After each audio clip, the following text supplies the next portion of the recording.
$1,000,000.80, and the May Finance and Community Development reports. Is there anything the board would have us to discuss separately? All right, we need a motion to approve. Second. We have a motion by trustee Gus, second by trustee Miller. Discussion? All right, roll call, please. Trustee Gus. Aye. Trustee Johnson. Trustee Miller. Aye. Trustee Warren. Motion carries.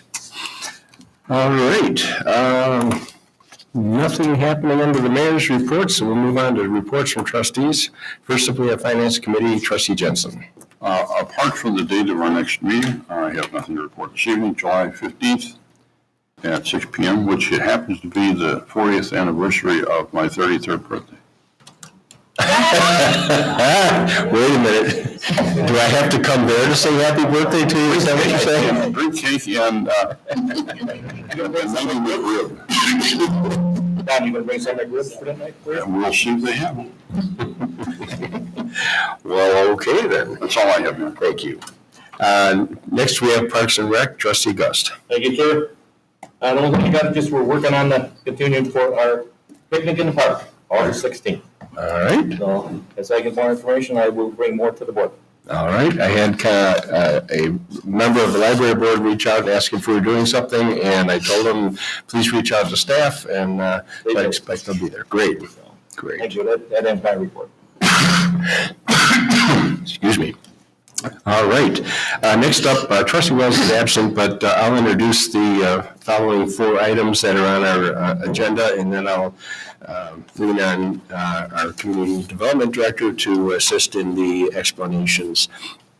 First up, we have an ordinance approving petition for Zango Holding LLC, a conditional use permit for a caretaker's residence at an address very close to here, 11316 West Wadsworth Road, which was formerly known as the Mavis Clinic. They're not. Good evening, everyone. As the mayor introduced here tonight, this is the property next door. Mr. Manuel Zagal is in the audience here tonight, I believe with his wife. They are the new proud owners of the building. I actually have known Manuel from previous workings at my previous employer. I can say he's a stand-up guy. He is looking to do some renovations to the building next door, and part of that work is to actually reoccupy the apartment on the top floor, which was originally built in the structure when it was originally put together before the village was established. This unit would be utilized as a caretaker's residence for a family member of his or himself. As having an office space in the building, it does qualify for that. He needs a conditional use permit in order to continue to use that space in that for that type of purpose, and that's pretty much it. All right. Do we have a motion to approve as presented? Second. Motion by trustee Gus, second by trustee Miller. Discussion? I just have a question there. One, I see the one, the ZBA recommend approval. Was that an unanimous vote from ZBA? Yes, sir, it was. And the next question is, were there any residents that appeared before ZBA to either go or comment or? No, we only received one call, an anonymous call, and they had no concerns or questions about it. It's all in there. All right. Any other discussion? We'll be happy to see the building reoccupied. Yeah. And as the community development director said, you're a stand-up guy, you just put up the whole time. Excellent observation. All right.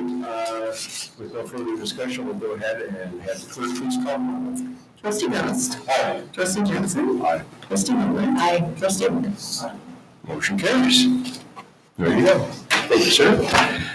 All right, next up, we have an ordinance approving addition of, Melissa Davila and Ricardo Fernandez for variation to the side street side yard fence height at 38262 North Loyola Avenue. All right, so with this one here tonight, the situation is that the household resides on the intersection of Howard and Loyola. At this point is a T intersection that ends because we don't have the west half of Howard built as of yet. We do currently have it in our plans for future roadway expansions, and as such, it precludes them from allowing to typically put a 6-foot fence in their side yard because that road could go through at a later date. So they've applied for a variance to allow for the 6-foot fence in the side yard there until the time comes that we decide to build that road, if and when that occurs. They have agreed to either reduce it down to the 4-foot height or pull the fence back to the 10-foot mark, which is required in order to have the 6-foot fence. So that would be a condition within the ordinance itself requiring them to do that, and that would carry on to any subsequent owner if that was the case. Okay. I guess we need a motion. Motion by trustee Ellis, second by trustee Miller. Discussion. We've had situations like this come up in the past, and I do appreciate the significance of having a side yard that is our village right-of-way that's not improved, and it's a difficult situation. Generally speaking, I like the approach that we've had here where, acknowledging that road is likely to go through and having that agreement ahead of time so that we can deal with that at the time that improvement comes through, whether it's next year or 20 years from now. All right, any other discussion? Well, yeah, now three. The same two for the first one, where it was a unanimous approval by the ZBA? It was unanimously approved, and also we had multiple letters of support and individuals who spoke in support calling in. Nothing common. Nothing yeah. And the other question is this, I think I have no issue with this at all, but the question is what leverage does the village have to enforce the offer to shorten the fence should the right-of-way be improved?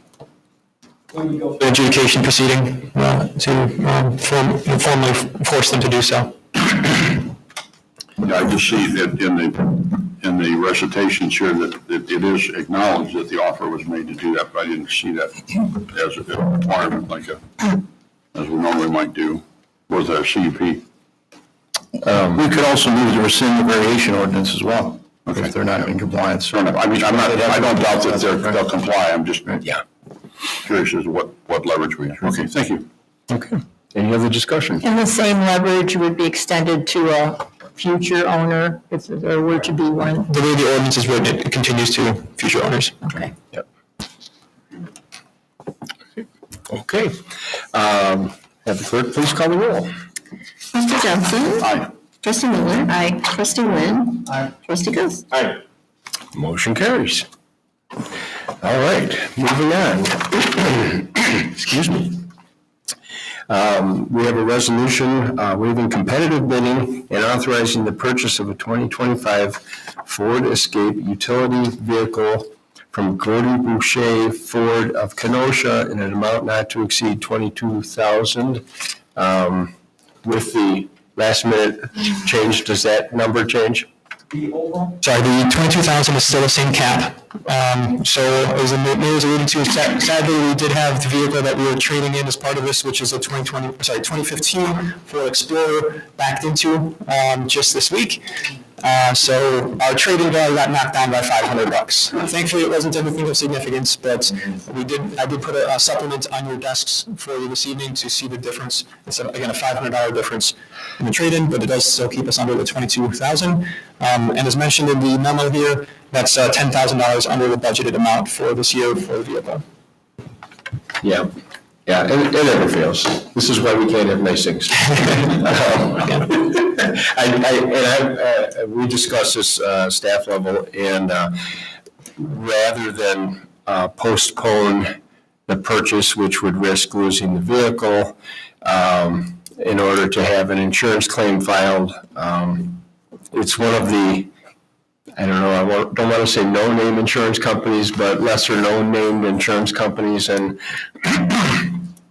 our experience has been that can go on for quite a while. So I think it's in our best interest and to expedite this. And if it's only a $500 hit, we'll see. Maybe the claim will get paid anyway, but time will tell. So, all right, we need a motion to approve. Second. Motion by August, second by Miller. Discussion? All right, roll call, please. Trustee Miller? Aye. Trustee Nguyen? Aye. Trustee Gus? Aye. Trustee Johnson? Aye. All right, and finally, why is Larry not here on the night when he's got 4 agenda items? What's that all about? We have an ordinance authorizing the sale and disposal of property owned by the Village of Beach Park, which is the aforementioned Ford Explorer that got wrecked. Is there anything else that we need to add to that? It's pretty straightforward. No, yeah, the car has seen better days. There's, squeaking wheel, every time there's power steering issue going on with it. There's rot on the tires. It's just dry rot, so it's time to upgrade. All right. Part of the trade-in for the purchase. Yeah, that's the engagement, but yeah. Okay, and we need a motion to that effect? Second. Motion by trustee Gus, second by trustee Miller. Discussion? All right, roll call, please. Trustee Nguyen. Trustee Gus. Aye. Trustee Johnson. Aye. Trustee Miller. Aye. Motion carries. I think I swallowed a fly. All right, next up we have Public Relations and Intergovernmental Committee. Actually, that is supposed to be. Do either of you have a report for that committee? How's that? Well, no, I want to get together with you and kind of see where you've been in the past. So I see where I can start from. So right now it's pending. Yeah, I'll have a big report in the future. there you go. I did have something I wanted to talk about, actually. Please. I don't know for anybody in the audience who's been over to Founders Park in the last month or so, and it's kind of been transformed thanks to the Maroons Baseball Club that now has taken up residence over there. I'm telling you what, that park has come back to life. They have done a fabulous job of building out those diamonds. They've improved the dugouts. They've put up their own fencing. I was flabbergasted, honestly. I did not expect anything like that. And it was so rewarding the night that we were over there. The one diamond was full. They were having a rousing game. There were soccer players in the middle, in the midst of all these diamonds. There were kids on the playground. There were people shooting hoops. There were walkers. It was wonderful. I have not seen the park in that kind of condition. That's good. In, I can't even say how many years. So many thanks to the Maroons Baseball Club. I hope they continue to have a partnership with our village, because it's wonderful to see. And anything, I don't know what we're doing in collaboration with them specifically, but They're doing it all. They're basically taking it over for the maintenance of the diamonds and all of that. So it's been noticeable. So it is. as a neighbor to the park, have you had any experience, good or bad, with the new It's neighbors? wonderful. You hear the things going on, and one of them, I decided to go into the park and I watched it. Yeah. And, it was interesting though, nobody could sit on the bleachers because it was 90-some degrees. Bleachers, they touch them. So maybe we need to try to think about some kind of a shield or something, Yeah. canopy or something for that. But Interesting. because everybody was huddled under trees. Yeah. To try to keep it shade. The tree. Yeah. But, no, I mean, they're very beautiful, and the park is in good condition. So, no, I'm glad to hear it. Good. And as a neighbor. All right. Very good. Well, we'll move on to public safety. Trustee Siddick is not here. Is there anything that we're aware of, staff, as far as public safety issues? Just one note on behalf of trustee Siddig. We've had discussions, and there will be a public safety committee sometime scheduled for July for a couple of different issues related to the possible air show. And so that meeting will be forthcoming. Good. Yeah. Could I ask a question? Sure. The crime statistics we get every week, it has about 20-plus pages. But when you look at everything, there's duplicates, triplicates. On the last report, the same call was on there 9 times. Yeah. And That's the CAD system that the sheriff's office uses. Literally translates every basically radio call that pertains to that. So if additional officers are sent, if crime scene technicians or accident investigators are sent. It all shows up on there. And we've expressed our concerns about the readability of the report, basically because it starts with the newest and ends with the oldest. So you're always reading in reverse, trying to figure out the sequence of things and that. But yeah, that's kind of the best they've got at this time. They went to a new system, which, as new systems generally do, they disappoint. So, but we've done in many meetings with the sheriff's office talking about the changes in the reports that we'd like to see. Apparently, the company that does the software, the Tyler Technologies that created the software and maintains it, is not performing according to the contract, but apparently the county's decided not to hold them to it. So we're being left in the dust in that respect for the reporting. So it's unfortunate, but it is what it When is. I first looked at it, I thought, this house has been broken into 5 times. Yeah.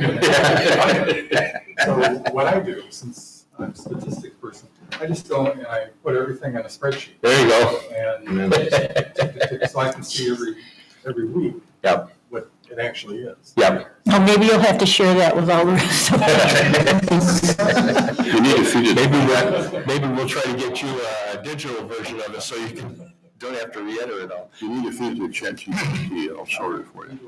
Feed it to AI, Yeah. have it analyze. All right, very cool. All right.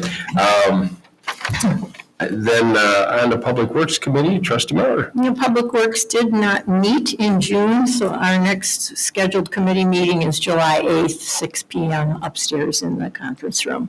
Okay. Paving's underway in the southwest.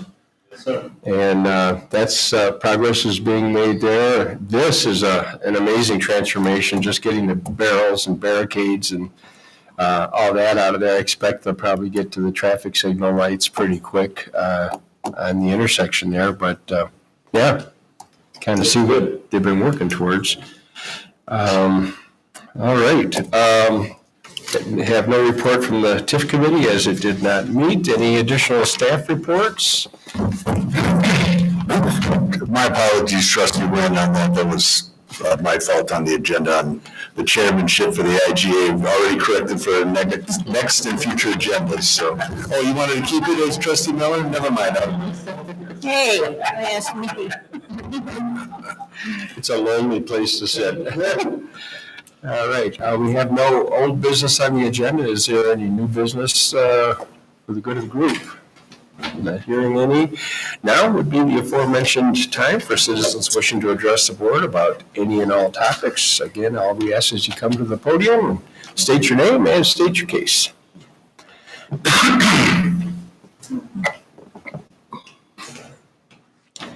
Nancy Stiles, S-T-I-L-E-S. So I called the sheriff's department again regarding the noise across the street, loud music. They had a full band. Deputy Jason Lopez came out. Ma'am, could you give us your address, please? She's not required to give her address. Oh, okay. She lives on Green Bay Road across. I'll give it to you if you give me yours. Yeah, she lives on Green Bay Road across from, kind of south of the school, across the street. Is that fair? Yeah, kitty corner from the middle school. So, Deputy Jason Lopez came out and wrote a citation finally.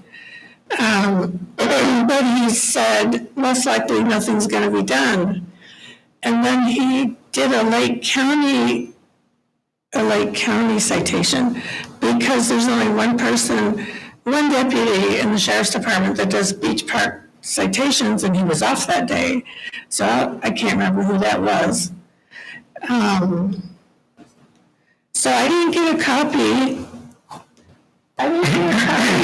Of the citation, which I kind of would like, because I don't know, I've never done this before, and I want to show up. He said, you don't have to show up. I'm going to show up. Mm-hmm.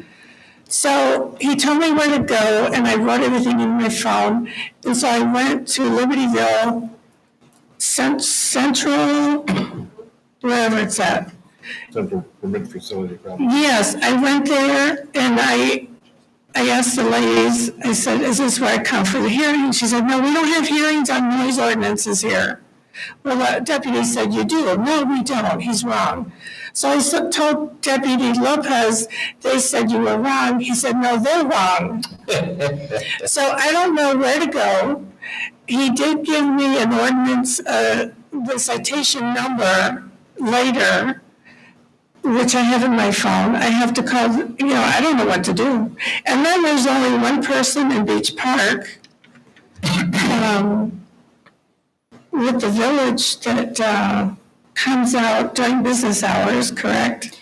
We have, as far as the sheriff's office, or? No, as Code far enforcement. as code enforcement. Yeah, that would be. It is during the day. Yeah. So they turn on the music like 4:30, 5 o'clock, which is about shift change for the deputies also. Right. So I would appreciate some help in what I'm supposed to do here. We do have Lake County Sheriff's Deputy under contract for the Village of Beach Park for the first 2 shifts of the day. That ends at 11 o'clock? Yeah. So that citation should have been written on a village ordinance complaint. We're going to have to do some digging to find out what transpired and go from there. But you did get an ordinance violation written, citation, noise citation. But I do not have a copy. Right. Obviously. And I don't know what I'm supposed to do. The citation number would be something that the sheriff's office would have to produce the citation for. They gave me the number, Yeah, but what do I do? I mean, it would be a call to the records department to request the citation. If a copy of it? they may make you submit a FOIA request. You have to They go have a offline FOIA to the request. portal and submit a freedom of information. Yeah, there you go. That number, and they will give you what they can give you. If you want to make some citation, they'll have it. You don't have to pay anything, it's free. If it gets emailed to you, they have to print a copy. This is ridiculous. Now, well, normally the process, if it's during our contract hours, would be an ordinance violation, which is heard right in this room.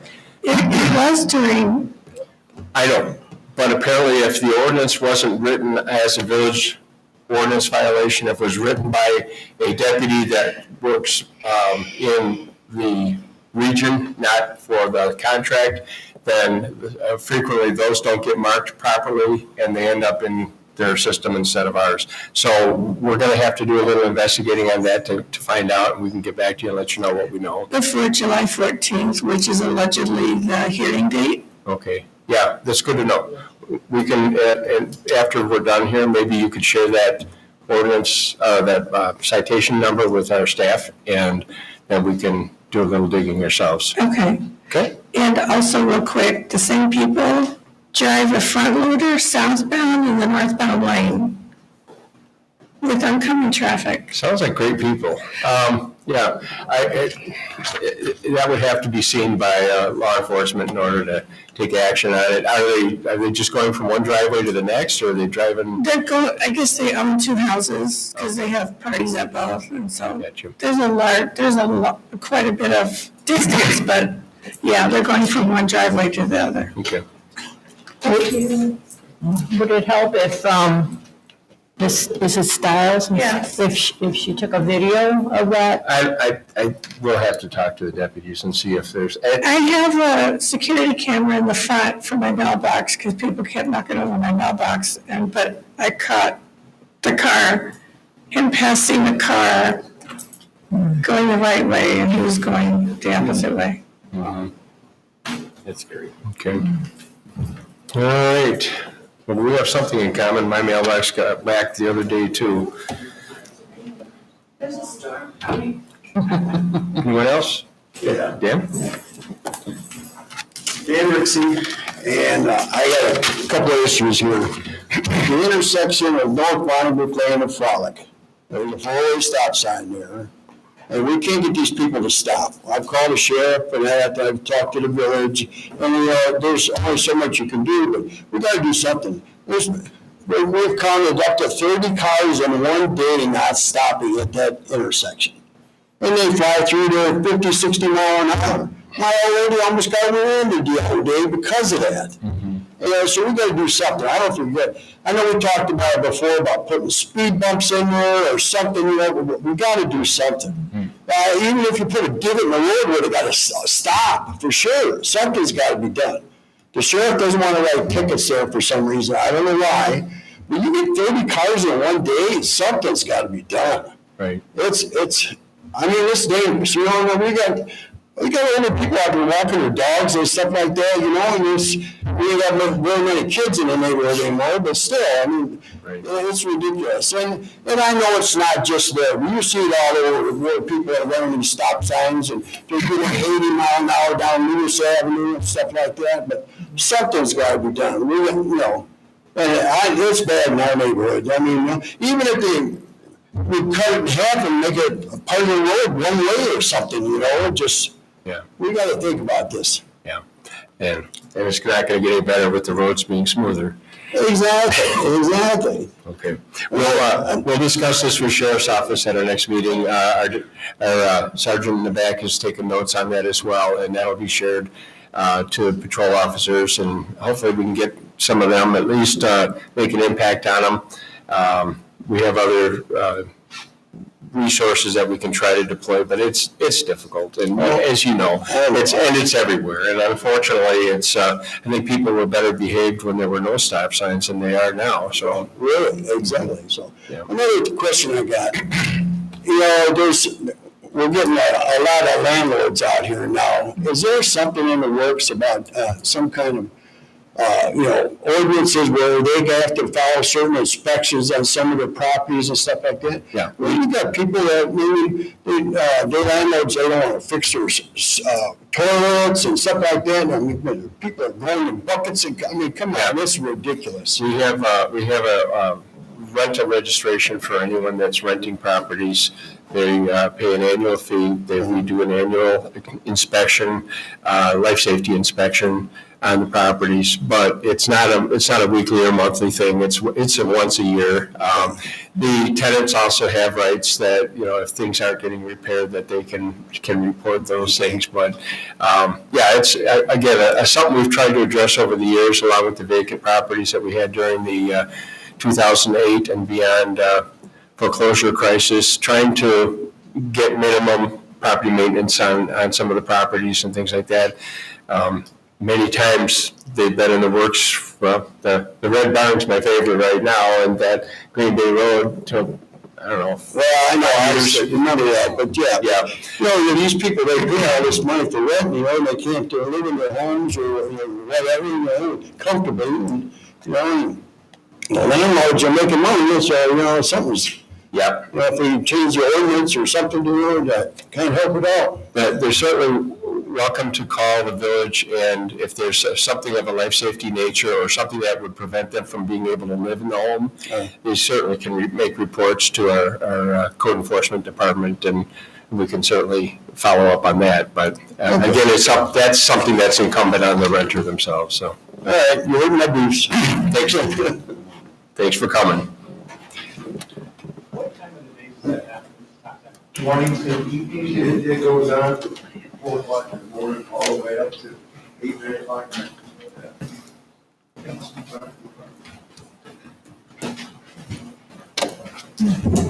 I was waiting for you to invite me up.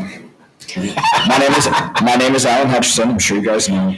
I'm back again to let you know that the continued issues that we had on Beach Road, west of Green Bay Road, are ongoing, and my neighborhood is suffering still 10 years later. I stood at this podium in 2015 and I documented this issue. It's been 10 years. Just this weekend, there was a massive tournament with several hundred teams. There were cars driving through my yard, through my grass. I had people parked in my driveway. My neighbor has Uber and Lyft drivers parking in her driveway to pick people up from the park because the people from Uber and Lyft don't want to pay the money to get into the park to pick up the people that are calling them there. The situation over there is bad. It is dangerous. It has not improved. It has deteriorated even further. To your knowledge, just to check in with you on the changes that they made last year, as far as collecting the fee on the way out. Is that, are you still seeing long lines of cars coming in as well as going out, or is it, has that changed at all? So they are absolutely collecting the fees for the park on the way out, but it doesn't matter. When you have 300 teams and 10,000 people in that facility, it doesn't matter. I tried to leave my neighborhood westbound this weekend and couldn't. It took 15 minutes for me to get out of my driveway and off of Beach Road. So I'm still looking for action on the village's part. I know that we keep saying that we can't do anything over there, but that's not the case. There are many things we could do over there. We need to figure out how to put some pressure on the Park District to fix this. We need to stand tall, and we need to advocate for the citizens that live over there, because continuing to do nothing about it is going to result in tragedy. It's where we're going. That's what's going to happen. Have you been able to figure out, other than from the traffic, when these tournaments are? Are these posted anywhere? Have you found any direct information? We've requested it, and they don't give it to us. I FOIA'd it. They won't give it to me. Yeah. So I can tell you right now that every weekend since it's opened, it's been horrible. Mm-hmm. There's no downtime. This tournament this weekend was 4 days. It was Friday, Saturday, Sunday, Monday, and we couldn't get into our driveway. Couldn't get to our house. This piggybacks into the next issue that I have. I've spoke to the Sheriff's Department multiple times regarding people operating in Beach Park on the roadway, and if there's such a thing as an intergovernmental agreement that permits outside security people, outside traffic people from doing this. Entities such as Signal Security, entities such as off-duty police officers who are setting up roadblocks in the middle, blocking the road with their vehicle, and stopping traffic. Just this weekend, I tried to exit my own neighborhood, and I was told that I was not allowed to exit my neighborhood, that I had to be pushed into the outside, into the overflow for the park to be able to get out of my own neighborhood.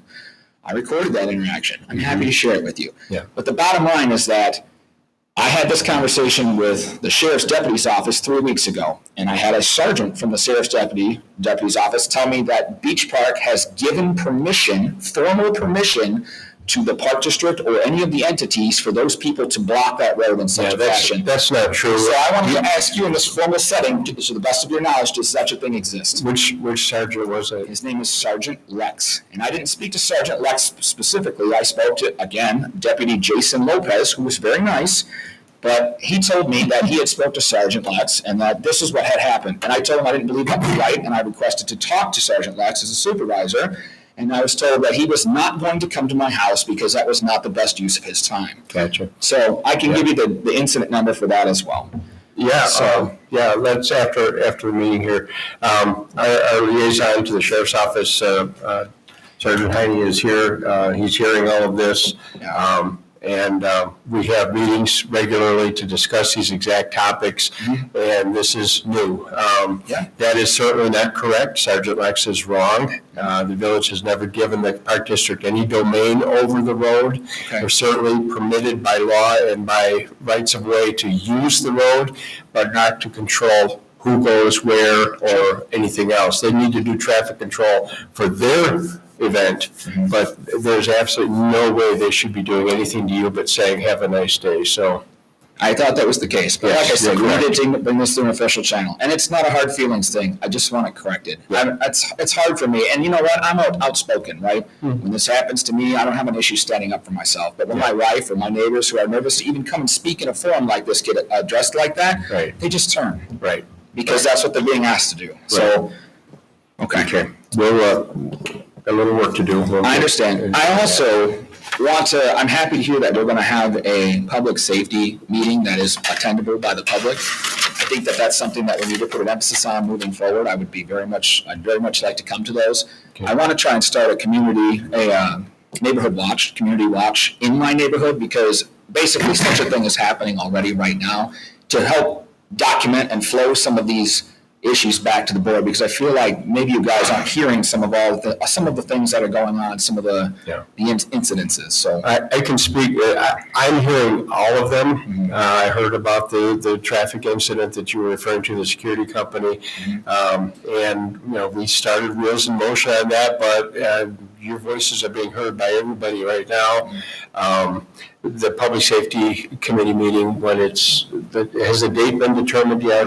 Okay, so when that's determined, we'll make sure you get a note. Fantastic. I would also like to ask the same question that Trustee Jensen asked, is what is our point of leverage when they decide that they don't want to listen anymore? Right. And I don't need you to answer that question right now, but I need to make sure that if it happens again, because it's going to continue to happen because they believe that it's their domain, what we can do to make them stop doing that.